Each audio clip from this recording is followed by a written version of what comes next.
దేవునికి స్తోత్రము. అనుదిన దేవుని వాక్య ధ్యానమునకై ఈరోజు 2025 సంవత్సరము మార్చి నెల 24వ తారీఖు. ఈరోజు ధ్యాన వాక్యము పరిశుద్ధ గ్రంథము నుండి యోహాను భక్తుడు రాసిన మొదటి పత్రిక 5వ అధ్యాయము 4వ వచనాన్ని మనం ధ్యానించుకుందాము. ప్రియ దేవుని బిడ్డలారా, ధ్యాన వాక్యాన్ని ఒకసారి పరిశుద్ధ గ్రంథము నుండి చదువుకుందాము.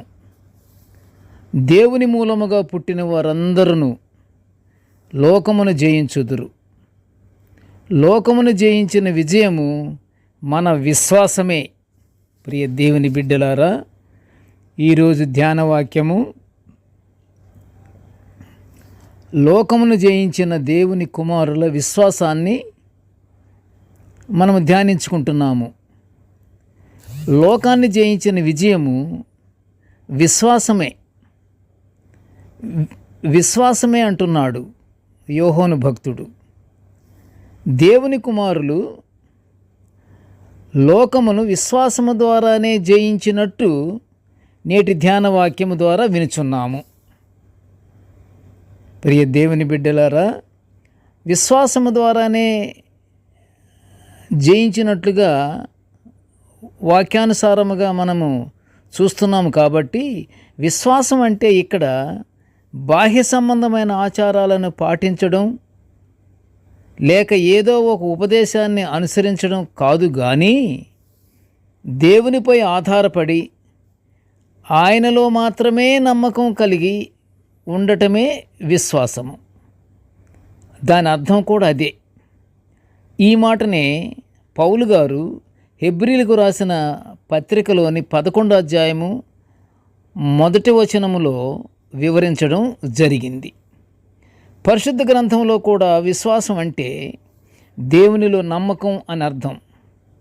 ప్రార్థన తదుపరి మనం వాడే హెబ్రీ పదమైన ఆమెన్ అనగా విశ్వాసం అనే అర్థాన్ని ఇస్తుంది. ఆమెన్ అంటే, ప్రభువా, మేము ప్రార్థనలో విన్నవించుకున్నటువంటి మా యొక్క విన్నపాలన్నీ నీవు తీర్చిదిద్దుతావు అనేటువంటి విశ్వాసం మాకుందయ్యా తండ్రి, ఆ ప్రకారమే మాకు జరుగునుగాక, అదే ఆమెన్ అని అర్థం వస్తుంది. మానవుల పాపాలను క్షమించడానికి తన ప్రాణాన్ని అర్పించి నిత్య జీవం అనే వాగ్దానాన్ని ఇవ్వడానికి తిరిగి లేచిన యేసులో నమ్మకముంచాలని అపొస్తలుల కార్యములు 2వ అధ్యాయం 36 నుంచి 39 వచనాల్లో బోధించుట చూస్తున్నాము. అంతటి విశ్వాసం కలిగిన వారే దేవుని కుటుంబములో పాలిభాగస్తులని కూడా పౌలు గారు గలతీ సంఘానికి వ్రాసిన పత్రిక 3వ అధ్యాయం 23లో ప్రకటిస్తున్నారు. ప్రియ దేవుని బిడ్డలారా, యేసుక్రీస్తునందు విశ్వాసము అసాధ్యమైన వాటిని సుసాధ్యము చేయుటకే మనకు మార్గమును దయచేయబడుతుంది. అంటే విశ్వాసం అనేది అంత గొప్పది. అయితే అది హృదయపూర్వకముగా విశ్వసించాలి. ప్రభువారు పుట్టారు, పరిచర్య చేశారు, ఆయన శిలువపై మరణం పొందారు, తిరిగి 3వ రోజున లేచారు. ఇది నమ్మాలి. ఇది నమ్మి ప్రార్థన చేయటమే విశ్వాసము. అది నీతి మార్గములలో నడిపిస్తాడని కీర్తనకారుడు కీర్తనల గ్రంథము 23వ సంకీర్తన 3వ వచనములో కీర్తించుట మనం చూస్తున్నాము.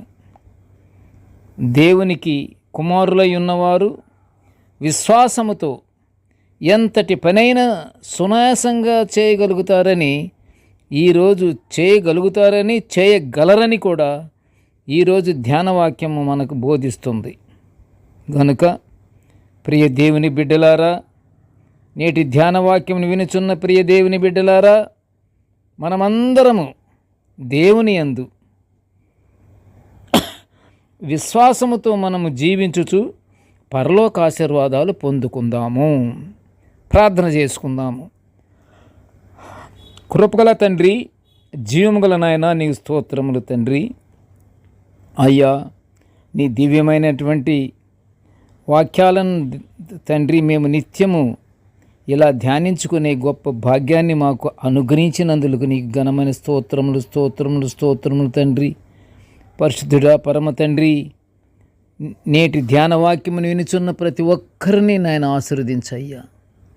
ప్రభువా, నీ మూలముగా పుట్టిన వారము మేము, లోకమును మేము జయించుటకు మాకు శక్తి కలిగి ఉన్నాము.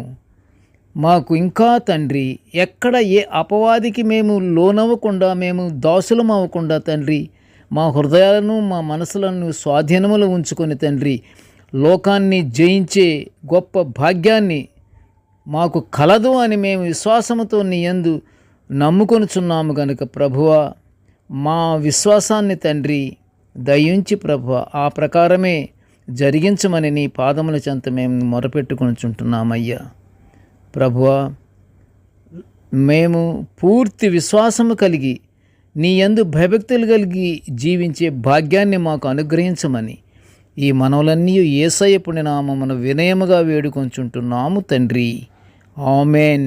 దేవుడు మనలందరినీ బహుగా దీవించుగాక. Amen, amen, amen.